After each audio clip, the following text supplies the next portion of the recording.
और इस हिंसा से पहले ना ये वो बयान भी है, हाँ है हमारे पास, अब इसको सुनाते हैं आपको। सोनम वांगचुक के वो भड़काऊ बयान भी सामने आ चुके हैं, जिसमें वो लद्दाख के जेंजी को उदाहरण दे रहे हैं। नेपाल का उदाहरण भी कौन सा? श्रीलंका, बांग्लादेश, नेपाल, वहां का उदाहरण देकर आप जो है समझा रहे हैं। अब आप कहेंगे मैं तो समझा रहा था, समझाइए। 4 मर गए।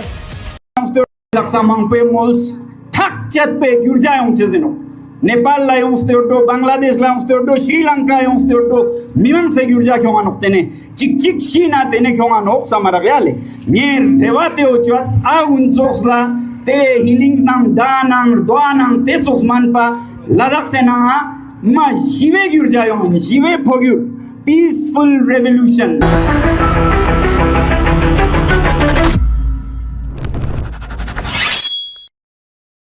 வணக்கம். சோனம் வாங்சு எதற்காக கைது செய்யப்பட்டார்? அவர் தேச துரோகியா, தேசபக்தரா? இந்த நாட்டுக்காக அவர் என்னதான் செய்தார்? அல்ல இந்த நாட்டுக்காக துரோகம் செய்யக்கூடிய நபர்கள் அவர்களை சிறையில் அடைக்கலாமா? சோனம் வாங்சு மீது எதற்காக NSA போடப்பட்டது? நேஷனல் செக்யூரிட்டி ஆக்ட், தீவிரவாதிகள் மீது போடக்கூடிய அந்த வழக்கு.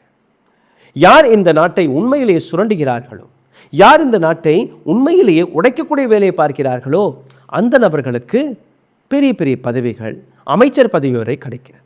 ஆனால் சோனம் வாங்சுவை பற்றி ஒரு துளி கேட்டுக்கொள்ளுங்கள். சோனம் வாங்சு ஒரு எஜுகேஷனிஸ்ட், என்விரான்மெண்ட் ஆக்டிவிஸ்ட், ஒரு சயின்டிஸ்ட், ஒரு இன்வென்டர். குழந்தைகளுடைய கல்விக்காக ஏராளமான பள்ளிக்கூடங்களை கட்டியமைத்த நபர், கல்வித்துறையை தூக்கி பிடித்த நபர், இந்த நாட்டு பெயரை புகழை உலகம் முழுவதும் பரப்பிய நபர், உலகமே பாராட்டிய ஒரு நபர் தான் சோனம் வாங்சு. இன்னைக்கு சிறையில் இருக்கிறார். எங்கே இருக்கிறார், எப்படி இருக்கிறார், உயிருடன் இருக்கிறாரா இல்லையா என்கிற அந்த விளக்கம் கூட அவருடைய மனைவியான கீதாஞ்சலிக்கு கிடைக்கவில்லை. கீதாஞ்சலி ஒரு கடிதம் எழுதியிருக்கிறார் இந்த நாட்டு பிரசிடென்ட் முர்மு அவர்களுக்கு, நரேந்திர மோடி அவர்களுக்கு, ஹோம் மினிஸ்டர், லா மினிஸ்டர், லத்தாக்கின் லெப்டினன்ட் கவர்னர், DC வரை அனைத்து நபர்களுக்குமே இந்த கடிதத்தை போட்டிருக்கிறார். இந்த கடிதத்தில் அவர் எடுத்து வைக்கக்கூடிய ஏராளமான அலிகேஷன்ஸ்கள், எப்படி G TV, republic TV, news 18 போன்ற மெயின் ஸ்ட்ரீம் மீடியாக்கள் சோனம் வாங்சுவை பற்றி பொய் வதந்திகளை பரப்பி வருகிறார்கள். ஒட்டுமொத்த பிஜேபியின் IT விங், அமித் மால்வியா நேரடியாக அமித் மால்வியாவுடைய பெயரை இந்த கடிதத்தில் எழுதியிருக்கிறார். எப்படி அவர்கள் பொய் வதந்திகளை பரப்பி வருகிறார்கள். சோனம் வாங்சுடைய தவறு என்ன? எதற்காக அவர் கைது செய்யப்பட்டார் என்று நீங்கள் பார்த்தீர்கள்னா, இந்த நாட்டின் மகாராஜாவுடைய மகா நண்பர் அடானி அவர் ஒரு திட்டத்தை போட்டிருக்கிறார். லத்தாக்கில் ஏராளமான வளங்கள் இருக்கிறது, நாடு முழுவதும் சுரண்டி பார்த்து விட்டோம். இப்போ மீதம் இருக்கிறது அந்த ஒரே ஒரு மாநிலம் மட்டும்தான். அங்க இருக்கக்கூடிய வளங்களை சுரண்டினால் 13,000 மெகாவாட் மின்சாரத்தை தயாரிக்கலாம். அந்த மாநிலம் நாசமாக போனால் எனக்கு என்ன, அந்த மாநிலத்தை அழித்தால் எனக்கு என்ன, எனக்கு வெறும் பணம் தான் வேணும். இந்த திட்டத்தை நரேந்திர மோடியின் காதுகளில் ஓதியிருக்கிறார். நரேந்திர மோடி, ஆஹா என்ன ஆலோசனை நண்பா, உனக்கு தான் லத்தாக் எழுதி கொடுக்கிறதுக்கான அனைத்து திட்டத்தையுமே தீட்டிவிட்டார்கள். சோனம் வாங்சு மோடியுடைய நண்பரான அடானி மற்றும் அந்த ப்ராஜெக்ட் நடுவே நிற்கக்கூடிய ஒரு மிகப்பெரிய பிரச்சனை. சோனம் வாங்சு மட்டுமல்ல, சோனம் வாங்சுடைய ஒரே ஒரு குரலுக்காக ஒட்டுமொத்த லத்தாக்கே ஒரே மூச்சில் நின்றது. அதற்கான காரணம் சோனம் வாங்சு மீது இருந்த அந்த மரியாதை, அவர் மீது இருந்த அந்த நம்பிக்கை, சோனம் வாங்சுடைய போராடக்கூடிய அந்த முறை. RSS மன்னிப்பு கேட்பது அல்ல சுட்டுக் கொள்வது, ஹிந்து முஸ்லிம் என்று பிரிவினவாதத்தை விதைப்பது, இது அவருடைய கொள்கை அல்ல. He was a Gandhian. Mahatma காந்தியின் கொள்கையை தன்னுடைய வாழ்க்கையில் ஏற்றுக்கொண்ட ஒரு நபர். அஹிம்சை, போராடுவேன், உயிர் போகும் வரை போராடுவேன், ஆனால் அஹிம்சை வழியில் போராடுவேன், அமைதி வழியில் போராடுவேன். 5 முறை உண்ணாவிரதம். லேஹ் டு தில்லி நடைப்பயணமாக வந்தார். அப்படியே பதற்றம் அரசாங்கத்திற்கு இருந்தால் அந்த பதற்றம் இந்த நபரை வைத்து எங்களுடைய நண்பருக்கு அந்த ப்ராஜெக்டை கொடுக்க முடியாமல் போய்விடுமோ, அடானி அவர்களுக்கு என்ன பதிலை கொடுக்க போகிறோம், இதுதான் இந்த பதற்றம். திருப்பி அனுப்பிவிட்டார்கள், கைதும் செய்ய பார்த்தார்கள், எதுவுமே நடக்கவில்லை. சோனம் வாங்சூக் ஒவ்வொரு வருடமும் ஒவ்வொரு 6 மாதத்திற்கு ஒரு முறை இதே போன்ற போராட்டங்களை நடத்தி வந்தார். இந்த முறை சாகும் வரை போராட்டம், உண்ணாவிரதம். இந்த போராட்டத்தை பார்த்து மீண்டும் ஒருவரை அரசாங்கம் பயந்தது. இந்த போராட்டத்தில் நேபாள், ஸ்ரீலங்கா, பங்களாதேஷுடைய அந்த எஃபெக்டும் தெரிய வந்தது. இளைஞர்கள் தன்னுடைய மாநிலத்திற்காக ஏராளமான போராட்டங்கள் நடத்தி பார்த்து விட்டார்கள், எதுவுமே சாத்தியமாகவில்லை. கடைசியில் போலீசார்கள் தான் முதலாக இந்த கூட்டத்தை கலைப்பதற்காக அங்கே தடியடி நடத்தியிருக்கிறார்கள். அதிலிருந்து கோபமடைந்த நபர்கள், இளைஞர்கள் பிஜேபியின் ஆஃபீஸையே கொளுத்தி விட்டார்கள். எந்த விதமான ஃபுட்டேஜும் வெளிவரக்கூடாது, எந்த விதமான உண்மையும் வெளிவரக்கூடாது என்று அங்கே இன்டர்நெட்டை துண்டித்தார்கள். சோனம் வாங்சூக்கை கைது செய்ததற்கான காரணம் இதுதான். கீதாஞ்சலி அவர்கள் தன்னுடைய கடிதத்தில் எழுதிய அந்த வார்த்தைகளும் நீங்கள் கேட்டுவிடுங்கள். என்னுடைய கணவரை பார்க்க விடவில்லை, பேசக்கூட விடவில்லை. அதே நேரத்தில் என்னுடைய கணவரை தேச துரோகி என்கிற பட்டத்தை சுமத்துவதற்காக ஒட்டுமொத்த கோதி மீடியா இறங்கி வேலை பார்க்கிறது. ஜி, ரிப்பப்ளிக் பாரத், நியூஸ் 18, பிஜேபியின் ஐடி செல்லுடைய தலைவரான அமித் மால்வியா, இவர்கள்தான் என்னுடைய கணவரை தவறாக சித்தரிக்கக்கூடிய வேலையை பார்க்கிறார்கள். அவர் பேசிய வீடியோக்களிலிருந்து ஒரு சில வீடியோ கிளிப்பிங்களை கட் செய்து இவர்கள் பரப்பக்கூடிய வேலையை பார்க்கிறார்கள். நியூஸ் 18 அம்பானியுடைய சேனல். இந்த சேனல் இருக்கக்கூடிய ஒரு ஜோக்கர், பத்திரிகையாளர்லாம் கூற முடியாது, ஜோக்கர் தான், அமன் சோப்டா என்கிற இந்த பெயர். இந்த நபர் சோனம் வாங்சூக்கை பற்றி எப்படி தவறாக பேசுகிறார் என்று நீங்களே பாருங்கள். நீங்கள் கேட்ட ஆதாரம் இதோ பாருங்க. தேச துரோக வேலையை பார்க்கிறார். இளைஞர்களை நேபாள், பங்களாதேஷ், ஸ்ரீலங்கா போன்ற அந்த சிச்சுவேஷன் உருவாக்குவதற்காக தூண்டி வருகிறார். வரும்போது மாஸ்க் அணிந்து வாருங்கள், வரும்போது தொப்பி போட்டு வாருங்கள். இல்லை இன்னொரு பக்கம் நீங்கள் பார்த்தீர்கள்னா நேபாள், பங்களாதேஷ், ஸ்ரீலங்கா போன்ற சிச்சுவேஷன் இங்கே வரும்போது சைனா ஆர்மியை உள்ளே விட்டு விடுவோம், நாங்கள் தடையெல்லாம் போட மாட்டோம். இதெல்லாம் சோனம் வாங்சூக் பேசியதாக அவர்கள் சித்தரிக்கிறார்கள். இப்போ உண்மை என்ன அதையும் நீங்கள் பாருங்கள். முதல் அமன் சோப்டாவுடைய இந்த வீடியோ, ரெண்டாவது அமித் மால்வியா போட்ட இன்னொரு தவறு. ரெண்டுமே நான் எடுத்து காட்டுவேன். फर्स्ट अमन चोपड़ा போட்ட இந்த வீடியோ பாருங்க. और इस हिंसा से पहले ना ये वो बयान भी है, हाँ है हमारे पास, अब इसको सुनाते हैं आपको। सोनम वांगचुक के वो भड़काऊ बयान भी सामने आ चुके हैं, जिसमें वो लद्दाख के जेंजी को उदाहरण दे रहे हैं। नेपाल का उदाहरण भी कौन सा, श्रीलंका, बांग्लादेश, नेपाल, वहां का उदाहरण देकर आप जो है समझा रहे हैं। अब आप कहेंगे मैं तो समझा रहा था, समझाइए। 4 मर गए, 30 जख्मी, सीआरपीएफ की गाड़ी पर हमला, बीजेपी का दफ्तर फूंक दिया। आप उदाहरण दे रहे थे, एक बयान सुनाइए वो नेपाल वाला उदाहरण। ये देखिए आप सीआरपीएफ की गाड़ी का क्या हाल हुआ, ये देखिए आप।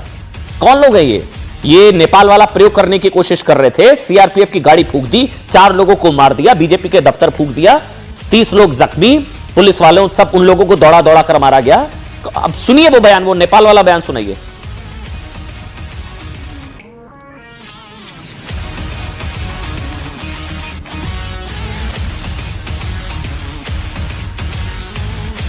yang tene daksa mangpe mols thak chat pe gurja yang chezino Nepal la yung stoto, Bangladesh la yung stoto, Sri Lanka yung stoto, milan se gurja kyo manok tene chik chik shina tene kyo manok samara gyale yang tene daksa mangpe mols thak chat pe gurja yang chezino Nepal la yung stoto, Bangladesh la yung stoto, Sri Lanka yung stoto, milan se gurja kyo manok tene chik chik shina tene kyo manok samara gyale yang tene daksa mangpe mols thak chat pe gurja yang chezino Nepal ला yung stoto, Bangladesh la yung stoto, Sri Lanka yung stoto, milan se gurja kyo manok tene chik chik shina tene kyo manok samara gya Nepal, Bangladesh, वहां का उदाहरण देने की क्या जरूरत है, देखिए। अच्छा मैं एक काम करता हूं, இந்த வீடியோவில் சோனம் வாங்சூக் பேசியது ஒரு சிறிய பகுதி மட்டும்தான். இதற்கான முழு வீடியோவை பார்த்தால் உங்களுக்கு புரிய வரும்.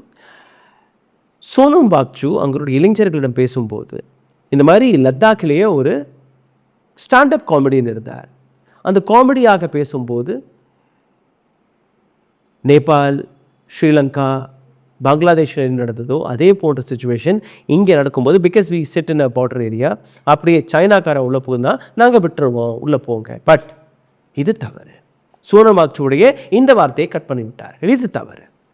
இந்த நாடு ஒரு டெமோக்ராட்டிக்கான நாடு. நாம் இந்தியர்கள் தன்னுடைய உயிரை கொடுத்தாவது இந்த மண்ணை நாம் காப்பாற்ற வேண்டும். அமைதியான முறையில் போராடுவோம். எந்த விதமான ஆயுதத்தை கையில் எடுக்கக்கூடாது. இந்த விஷயத்தை சித்தரித்து விட்டார்கள், கட் செய்து விட்டார்கள்.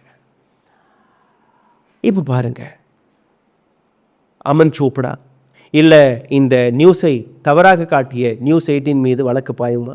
இந்த நபரை கைது செய்வார்களா? இந்த நபர் மீது NSA போடப்படுமா? கிடையாது. இன்னொரு பக்கம் நீங்கள் பார்த்தீர்கள்னா, அமித் மால்வியா அவரும் ஒரு வீடியோவை வெளிவிட்டு பாருங்க, வர்ற இளைஞர்களை மாஸ்க் போட்டு தொப்பி போட்டு அங்கே வர சொல்லியிருக்கிறார். நேபாள், ஸ்ரீலங்கா, பங்களாதேஷ் போன்ற சுச்சுவேஷனை இங்கே நாம் உருவாக்க போகிறோம். இதை பற்றி நாங்கள் அலசிய போது ஏராளமான பிஜேபி ஹேண்டில்ஸ், ஏராளமான பிஜேபி ஐடி விங் ஹேண்டில்ஸ் இதே வீடியோவை பரப்பி வருகிறார்கள். இதற்கான உண்மையை நாங்கள் பார்க்கும்போது இந்த வீடியோ இப்போ எடுக்கப்பட்ட வீடியோவே கிடையாது. இந்த வீடியோ கோவிட் காலகட்டத்தில் எடுக்கப்பட்ட வீடியோ. அப்பவும் சோனம் வாங்சு பேசிய வார்த்தை என்ன? போராட போகிறோம், வெயில் இருக்கும், வெயில் தாங்க மாட்டீர்கள், அதனால் வரும்போது ஒரு தொப்பி எடுத்துட்டு வாங்க. கொரோனா பரவி கொண்டு இருக்கிறது, யாருக்கு என்ன பிரச்சனைன்னு யாருக்குமே தெரியாது, அதனால் மாஸ்க் நிச்சயமாக போட்டுட்டு வாங்க. இது எப்படி காட்டுகிறார்கள்? இந்த பிஜேபி ஆஃபீஸை கொளுத்துவதற்காக சோனம் வாங்சு இளைஞர்களை மிரட்டி வந்தார்கள். அமித் மால்வியா மீது நீங்கள் வழக்கு போடுவீர்களா? அமித் மால்வியா மீது NSA போடப்பட வேண்டுமா வேடக்கூடாதா? ஏன்னா இந்த நாட்டை உடைக்கக்கூடிய வேலையை யார் பார்க்கிறார்? சோனம் வாங்சுவா இல்லை அமித் மால்வியா, அமன் சோப்டா போன்ற நபர்களா? ஒட்டுமொத்த ரிப்பப்ளிக் பாரத் டிவி இதே வேலையை தான் பார்த்து வருகிறார்கள் கடந்த 5 நாட்களாக. இது அனைத்துமே கூறி அஞ்சலி, கீதாஞ்சலி, சோனம் வாங்சுடைய மனைவி இந்த கடிதத்தை எழுதியிருக்கிறார். இது மட்டுமல்ல, முகமது ஜுபைர் போன்ற ஃபேக்ட் செக்கர்ஸ்கள் இவர்கள் போடக்கூடிய ஒவ்வொரு தவறான செய்தி, ஒவ்வொரு தவறான வீடியோ, அதற்கான உண்மைகளை உடைக்கக்கூடிய வேலையை பார்த்து வருகிறார்கள். இதே நேரத்தில் பங்களாதேஷின் இன்ட்ரிம் பிரைம் மினிஸ்டர் முகமது யூனிஸோட ஒரு ஃபோட்டோ இருக்குது சோனம் வாங்சு. அதை பரப்பி இங்கே பாருங்கள், தேச துரோகி என்று. அதே முகமது யூனிஃபுடன் நரேந்திர மோடியோட ஃபோட்டோவும் இருக்கிறது. ஏன் நீங்கள் அதை பற்றி பேசவில்லை? இது எல்லாமே கேட்கப்படக்கூடிய விஷயம். இப்போது ஒரு சில பத்திரிகையாளர்கள் லத்தாக்கிற்கு சென்றிருக்கிறார்கள். ஜஸ்ட் என்கிற இந்த பத்திரிகை நிறுவனம் லத்தாக்கிற்கு போய் அங்கே கிரவுண்ட் ஜீரோவில் என்ன நடக்கிறது என்று பார்க்கும்போது தெரிய வந்த விஷயம், ஒட்டுமொத்த லத்தாக்கில் இருக்கக்கூடிய மக்களை சிறைப்பிடித்து வைத்திருக்கிறார்கள். கர்ஃப்யூ போடப்பட்டிருக்கிறது, வீட்டுக்கு வெளியில் வரவே கூடாது என்று. செப்டம்பர் மாதம் நடந்த இந்த இன்சிடென்ட் செப்டம்பர் 24, அக்டோபர் மாதம் தொடங்கியதற்கு பின்பு கூட இந்த கர்ஃப்யூ நீக்கப்படவில்லை. 4 பேர் உயிரிழந்தார்கள், 70க்கும் மேற்பட்ட நபர்கள் காயமடைந்தார்கள். பிஜேபி ஆஃபீஸ் கொளுத்தப்பட்டது. சோனம் வாங்சு அவர் மீது நேஷனல் செக்யூரிட்டி ஆக்ட் வழியாக ஒரு வழக்கும் போடப்பட்டிருக்கிறது.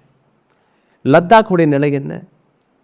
லத்தாக்கில் இன்டர்நெட்டை துண்டித்து விட்டார்கள். ஒட்டுமொத்த லத்தாக்கில் கர்ஃப்யூ போடப்பட்டிருக்கிறது. செக்ஷன் 163 என்ஃபோர்ஸ் செய்யப்பட்டிருக்கிறது. ஸ்ட்ரீட், ஒரு சின்ன குழந்தையை கூட அங்கே உங்களால் பார்க்க முடியாது. தெருக்களில் மக்கள் வரக்கூடாது என்கிற ஒரு சட்டமும் போடப்பட்டிருக்கிறது. சரி, ஜேர்னலிஸ்ட்கள், ரிப்போர்ட்டர்கள் அங்கே போய் ரிப்போர்ட்டிங் செய்ய போனால் கூட அவர்களுக்கு அனுமதி கிடையாது. உயிரிழந்த 4 நபர்கள் அவர்களுடைய கடைசி ஊர்வலம், அதையாவது கவர் செய்ய போகலாம் என்று பார்க்கும்போது அதற்கும் வழி கிடையாது.